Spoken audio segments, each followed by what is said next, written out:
ವರಮಹಾಲಕ್ಷ್ಮಿ ಹಬ್ಬದಲ್ಲಿ ಮುಖ್ಯವಾಗಿ ತಾಯಿಯ ಮುಖವಾಡ ಹಾಗೆ ತಾಯಿಗೆ ಉಡಿಸುವಂಥ ಸೀರೆ ತುಂಬಾ ಮುಖ್ಯ.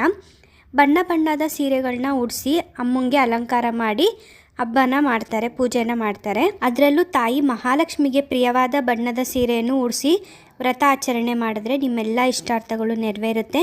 ಹಾಗೆ ಹಣದ ಸಮಸ್ಯೆ ಕೂಡ ನಿವಾರಣೆ ಆಗುತ್ತೆ, ಸಾಲ ಸಮಸ್ಯೆಯಿಂದ ದೂರ ಆಗ್ಬೋದು. ಒಂದು ತಾಯಿ ಮಹಾಲಕ್ಷ್ಮಿಯು ಆಕೆಗೆ ಪ್ರಿಯವಾದ ಬಣ್ಣದ ಸೀರೆನ ಉಡಿಸಿ ಪೂಜೆ ಮಾಡಿದ್ರೆ ತಾಯಿಯ ಆಶೀರ್ವಾದ ಸದಾ ನಮ್ಮ ಮೇಲಿರುತ್ತೆ.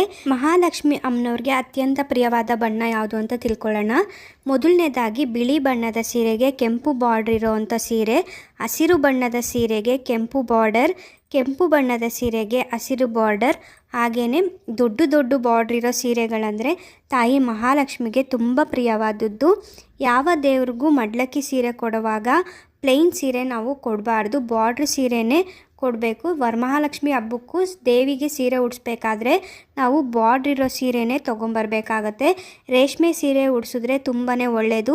ರೇಷ್ಮೆ ಸೀರೆ ಇಟ್ಟು ಪೂಜೆ ಮಾಡಿದ್ರೆ ತುಂಬಾ ಒಳ್ಳೆಯದು. ರೇಷ್ಮೆಗೆ ಹಣವನ್ನು ಆಕರ್ಷಣೆ ಮಾಡುವಂಥ ಶಕ್ತಿ ಇರುತ್ತೆ, ತಾಯಿ ಲಕ್ಷ್ಮೀ ದೇವಿಯನ್ನು ಆಕರ್ಷಿಸುವಂಥ ಶಕ್ತಿ ಇರುತ್ತೆ. ಆದ್ದರಿಂದ ಪೂಜೆಗೆ ಆದಷ್ಟು ರೇಷ್ಮೆ ಸೀರೆ ಬಳಸಿದ್ರೆ ಒಳ್ಳೆಯದು.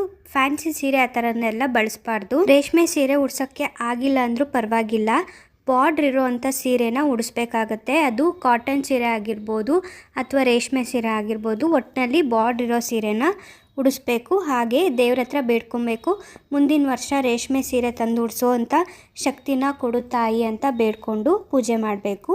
ಇನ್ನು ಕೆಲವರು ಕೇಳ್ಬೋದು, ಇದೇ ಬಣ್ಣದ ಸೀರೆ ಉಡಿಸ್ಬೇಕಾ, ಬೇರೆ ಕಲರ್ ಸೀರೆನ ಉಡಿಸ್ಬಾರ್ದ ಅಂತ ಕೇಳಿದ್ರೆ ಬೇರೆ ಬಣ್ಣದ ಸೀರೆ ಕೂಡ ಉಡಿಸ್ಬೋದು. ನಿಮಗೆ ಯಾವ ಬಣ್ಣದ ಸೀರೆ ಇಷ್ಟ ಆಗುತ್ತೋ ಅದನ್ನು ಉಡಿಸ್ಬೋದು. ಆದರೆ ಲಕ್ಷ್ಮಿಗೆ ಅತ್ಯಂತ ಪ್ರಿಯವಾದ ಬಣ್ಣನ ನಾನು ಈಗ ವಿಡಿಯೋದಲ್ಲಿ ತಿಳಿಸಿರೋದು. ನಿಮಗೆ ಸಿಕ್ಕಿದ್ರೆ ಆ ಬಣ್ಣದ್ದು ಉಡಿಸಿ, ಇಲ್ಲಾಂದರೆ ಬೇರೆ ಬಣ್ಣದ್ದು ಉಡಿಸ್ಬೋದು. ಆದರೆ ಕಪ್ಪು ಬಣ್ಣ ಮಿಶ್ರಿತವಾಗಿರುವ ಯಾವುದೇ ಸೀರೆ ಕೂಡ ದೇವರಿಗೆ ಬಳಸಬಾರ್ದು. ತಾಯಿ ಮಹಾಲಕ್ಷ್ಮಿಗೆ ದೇವಿಗೆ ಉಡಿಸುವಂಥ ಸೀರೆ ತರುವ ವಿಷಯದಲ್ಲಿ ಕೆಲವೊಂದು ತಪ್ಪುಗಳನ್ನ ಮಾಡಬಾರ್ದು. ಅದು ಯಾವ್ದ್ಯಾವುದು ಅಂತ ತಿಳ್ಕೊಳ್ಳೋಣ. ನಾವು ಮೊದಲನೇದಾಗಿ ತಾಯಿಗೆ ಸೀರೆ ತರೋಕ್ಕೆ ಹೋಗಬೇಕಾದ್ರೆ ಒಳ್ಳೆ ಮನಸ್ಸಿನಿಂದ ಹೋಗಬೇಕು. ಕಿರಿಕಿರಿ ಮಾಡಿಕೊಂಡು ಯಾವುದೋ ದಿನ ಹೋಗಿ ಸೀರೆ ತೊಗೊಬರೋದಲ್ಲ, ಒಂದು ಒಳ್ಳೆ ದಿನ ನೋಡಿಕೊಂಡು ಹೋಗಿ ಸೀರೆನ ತೊಗೊಂಬರ್ಬೇಕಾಗತ್ತೆ. ಹಾಗೆ ಇನ್ನೊಂದು ಎರಡನೇದಂದರೆ ಯಾರೋ ಕೊಟ್ಟಿರೋ ಸೀರೆನ ನಾವು ಲಕ್ಷ್ಮೀ ದೇವಿಗೆ ಉಡಿಸ್ಬಾರ್ದು. ಯಾವುದೇ ಫಂಕ್ಷನ್ಗೆ ಹೋಗಿರ್ತೀವಿ, ಅವರು ನಮಗೆ ಗಿಫ್ಟಾಗಿ ಯಾವುದೋ ಒಂದು ಸೀರೆನ ಕೊಟ್ಟಿರ್ತಾರೆ, ಅದನ್ನು ನಾವು ಲಕ್ಷ್ಮೀ ದೇವಿಗೆ ಉಡಿಸ್ಬಾರ್ದು. ಲಕ್ಷ್ಮೀ ದೇವ್ರಿಗೆ ಅಂತಲೇ ಹೋಗಿ ಹೊಸ್ದಾಗಿ ಸೀರೆ ತಂದು ಬಾರ್ಡ್ರು ಇರೋವಂಥ ಸೀರೆನ ತೊಗೊಬಂದು ನಾವು ಉಡಿಸಿ ಹಬ್ಬನ ಆಚರಣೆ ಮಾಡಬೇಕು. ಮುಖ್ಯವಾಗಿ ಸೀರೆ ತರಬೇಕಾದ್ರೆ ಮನೆಯಲ್ಲಿ ಅಂಟು ಮುಂಟು ಇರಬಾರ್ದು. ಮನೇಲಿ ಏನಾದರೂ ಸೂತ್ಕ ಇದ್ದರೆ, ನೀವೇನಾದರೂ ಮುಟ್ಟಾಗಿದ್ದರೆ ಲಕ್ಷ್ಮೀ ದೇವಿಗೆ ಸೀರೆ ತರೋಕ್ಕೆ ಹೋಗಬೇಡಿ. ಎಲ್ಲ ಮುಗಿದ ನಂತರ ಮನೆಯನ್ನು ಕ್ಲೀನ್ ಮಾಡಿ ಮನೆಯಲ್ಲಿ ಪೂಜೆ ಮಾಡಿ ನಂತರ ಸೀರೆ ತಗೊಂಡು ಬರಬೇಕಾಗತ್ತೆ. ಆದರೆ ಕಪ್ಪು ಬಣ್ಣ, ಬೂದ್ ಬಣ್ಣ ಈ ಥರ ಸೀರೆನ ತರೋದಕ್ಕೂ ಹೋಗಬೇಡಿ, ಉಡ್ಸೋದಕ್ಕೂ ಹೋಗಬೇಡಿ. ಲಕ್ಷ್ಮೀ ದೇವಿಗೆ ಉಡ್ಸೋಕ್ಕೆ ಅಂತ ತಂದಿರೋ ಸೀರೆನ ಯಾವುದೇ ಕಾರಣಕ್ಕೂ ಜಿಗ್ಜಾಗ್ ಮಾಡಿಸ್ಬಾರ್ದು, ಕುಚ್ಚು ಹಾಕ್ಸ್ಬಾರ್ದು. ಬ್ಲೌಸ್ ಪೀಸ್ನ ಕಟ್ ಮಾಡಿ ನಾವು ದೇವ್ರಿಗೆ ಉಡಿಸ್ಬಾರ್ದು.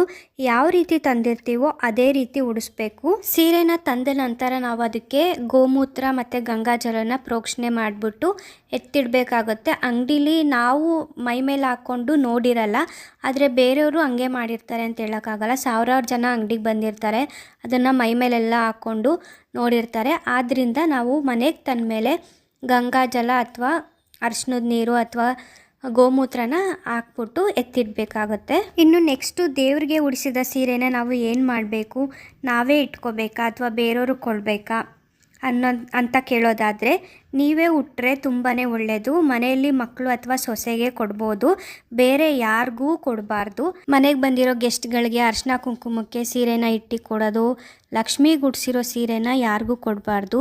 ನೀವೇ ಉಟ್ಟರೆ ತುಂಬಾ ಒಳ್ಳೆಯದು. ಎಲ್ಲರೂ ವರಮಹಾಲಕ್ಷ್ಮಿ ಹಬ್ಬವನ್ನು ಆಚರಣೆ ಮಾಡ್ತೀವಿ, ಅದರಲ್ಲೂ ಮುಖ್ಯವಾದದ್ದು ಲಕ್ಷ್ಮೀ ದೇವಿಗೆ ಉಡಿಸುವಂಥ ಸೀರೆ. ಅದ್ರ ಬಗ್ಗೆ ತಿಳ್ಕೊಳ್ಳೋದು ತುಂಬಾ ಮುಖ್ಯ ಆಗುತ್ತೆ.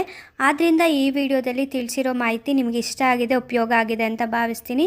ಇಷ್ಟ ಆಗಿದ್ರೆ ಮರಿದಿರ ಒಂದು ಲೈಕ್ ಮಾಡಿ, ಪ್ಲೀಸ್ ಸಬ್ಸ್ಕ್ರೈಬ್ ಮಾಡಿಕೊಂಡು ಸಪೋರ್ಟ್ ಮಾಡಿ. ನನ್ನ ವಿಡಿಯೋ ನೋಡಿದ ಪ್ರತಿಯೊಬ್ಬರಿಗೂ ಧನ್ಯವಾದಗಳು. Thank you for watching.